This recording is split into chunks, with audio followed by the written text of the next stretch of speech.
30% টাকায় জমির মালিক হয়ে নতুন বাংলাদেশের গড়ে তোলার স্বপ্ন দেখা বাংলা বসতি। এই প্রোগ্রামটা অত্যন্ত নিতান্তই মানবিক এবং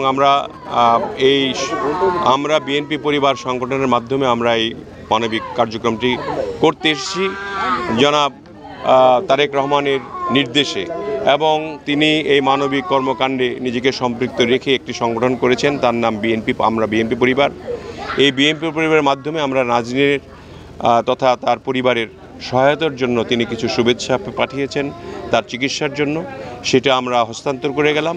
এবং নাজনীনের পরিবারটি যদি ভালো চলে সেই দিকে আমরা খেয়াল রাখার জন্য আমরা তাদেরকে বলে গেলাম। আমাদের এখানে সদস্য সচিব মিথুন রয়েছে, আমাদের সিনিয়র সদস্য লিটন রয়েছে, আমাদের যে আমরা বিএনপি পরিবার সংগঠনটি রয়েছে, এটা নিতান্তই একটা মানবিক একটা সংগঠন। এই সংগঠনের আহ্বায়ক আতিকুর রহমান তিনি বিশেষ কাজে আসতে পারেন নাই, আমি এই সংগঠনের উপদেষ্টা হিসাবে এই কাজটি সম্পন্ন করে গেলাম। এবং আমরা প্রত্যেকটি অঞ্চলেই এরকম মানবিক কর্মকাণ্ডগুলি অব্যাহত রেখেছি আমরা বিএনপি পরিবারের পক্ষ থেকে।